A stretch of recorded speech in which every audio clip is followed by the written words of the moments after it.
Il y a des lieux où tout semble simple. Une route côtière, des cafés, des plages et des piscines. Et puis, quand on y regarde d'un peu plus près, on comprend que ce décor n'est pas innocent. C'est une archive du corps, des classes sociales, des loisirs et des rêves, un peu contradictoires, d'une ville. La corniche de Casablanca fait partie de ces lieux-là. Bienvenue dans Cityscape, une création sonore de Citizen. Aujourd'hui, on prend le large. Dans ce nouvel épisode, la corniche, comment Casablanca a apprivoisé l'Atlantique.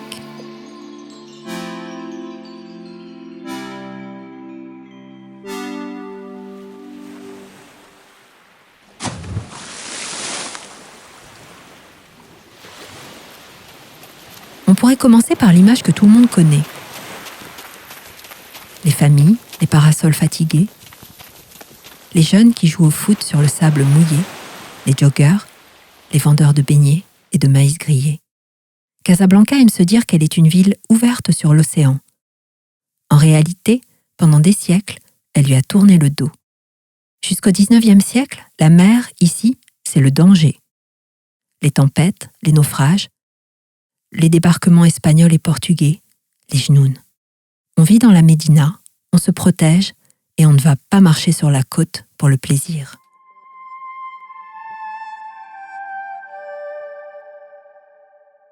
Et puis, au XXe siècle, tout bascule.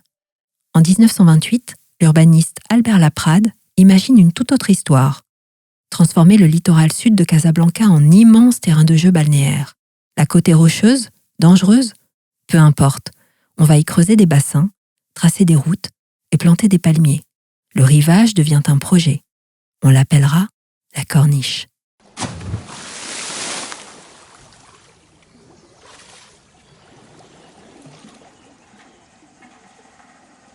Dans les années 30, la première grande piscine de la corniche sort de terre, le Lido. Un bassin d'eau de mer, un restaurant, un mini-golf. On y croise la bourgeoisie européenne et une partie de la bourgeoisie marocaine, musulmane et juive. Les autres regardent, de loin. Un peu plus à l'est, au bout du boulevard Moulay Youssef, un autre géant impose une nouvelle échelle. En 1931, c'est la piscine municipale. 3 bassins d'eau de mer, un énorme bassin de 300 mètres sur 100, une piscine olympique.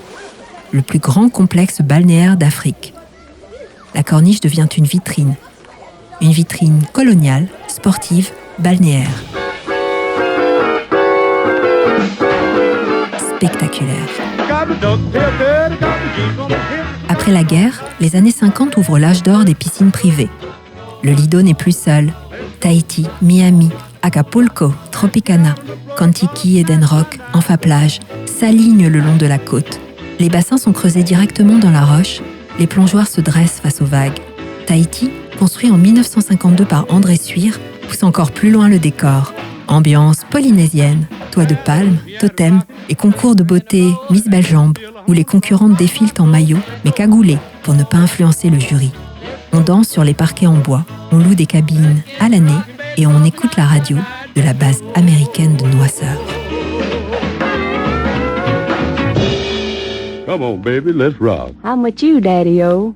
Un autre lieu, plus fermé encore, marque l'imaginaire. Le club des clubs de Casablanca, le CCC. À l'origine, c'est le lac, puis le Sun Beach. De grandes piscines d'eau de mer, des terrains de volley et de tennis. On y croise des GI américains, une élite européenne et quelques familles juives et musulmanes très privilégiées. Être admis au CCC, c'est avoir un rang dans la ville. Il faut des parrains, des années d'attente et une certaine manière d'être. La corniche, à ce moment-là, n'a rien d'un front de mer populaire. C'est un entre-soi.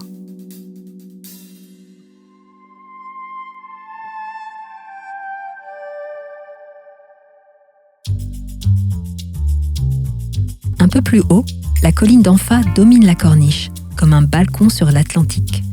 Dans les années 40, la bourgeoisie casablancaise y fait construire des villas modernistes, soigneusement dissimulées derrière des haies parfaites. Le quartier ressemble à une carte postale californienne. En 1943, Enfa entre dans l'histoire. Roosevelt, Churchill, Giraud, De Gaulle et le futur Mohamed V s'y réunissent pour la conférence d'Enfa, scellant ainsi une partie du destin de la Seconde Guerre mondiale. Aujourd'hui encore, la colline reste un territoire à part, une Casablanca élégante et protégée. En 1958, un autre type de spectacle débarque à Ain Diab, la Formule 1. Oui, la Formule 1. Le 19 octobre, la Corniche accueille la première course de F1 du Maroc, un circuit de 7 km le long du littoral, 100 000 spectateurs, le roi, le prince héritier, les meilleurs pilotes du moment et des journalistes du monde entier. La course est remportée par Stirling Moss, mais se termine en tragédie. La voiture de Stuart Lewis Evans prend feu. Il meurt 6 jours plus tard. Ce sera la première et la dernière course de F1 à Casablanca. Mais la Corniche confirme son statut. Un lieu où la ville se montre au monde et un décor pour événements spectaculaires.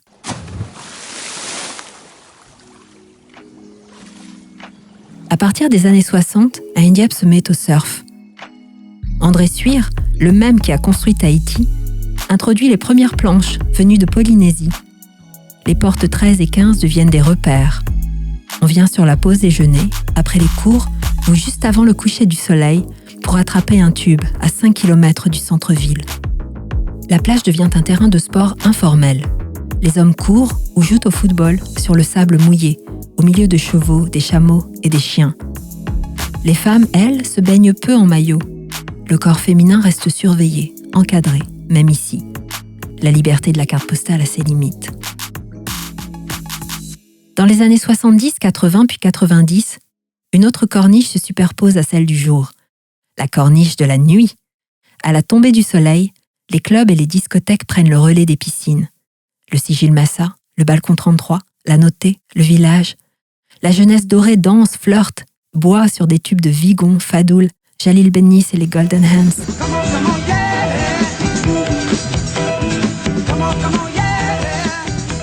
Pendant ce temps, le dimanche, les familles continuent de venir. Glacière, parasol, enfants, maïs grillé. 2 corniches cohabitent sur la même bande de terrain. L'une très habillée, l'autre très populaire.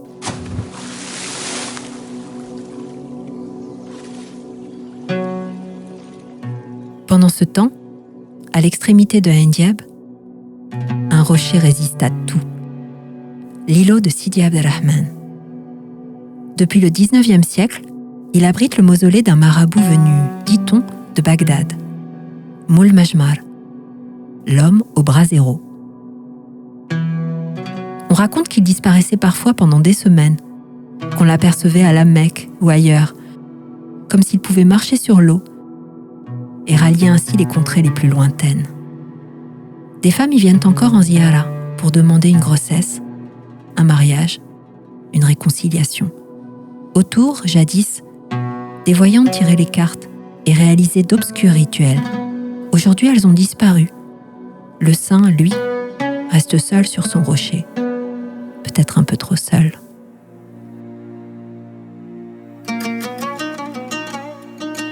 Dans les années 80, un chantier gigantesque va changer la carte du littoral.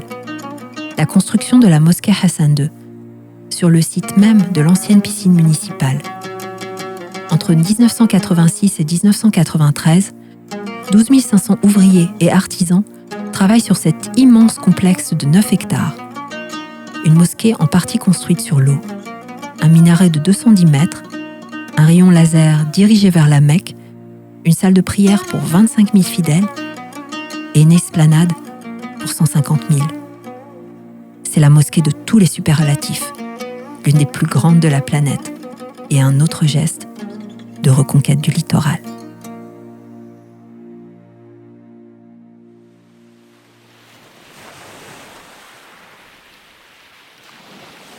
Juste à côté, l'ancien aquarium de Casablanca se dresse comme un mirador déserté. Un centre de recherche marine abandonné dans les années 80 et un projet de musée annoncé depuis 15 ans, toujours reporté. Un bâtiment fantôme.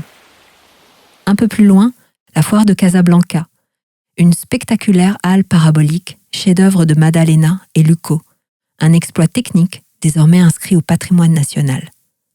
Les années 2010-2020 installent d'autres symboles. Le Morocco Mall, Enfa Place, la Marina, Des centres commerciaux géants en bord de mer, des lieux de promenade, de shopping, de sorties familiales, mais aussi les signes d'une Casablanca qui se veut métropole globale. Projet réussi, à voir.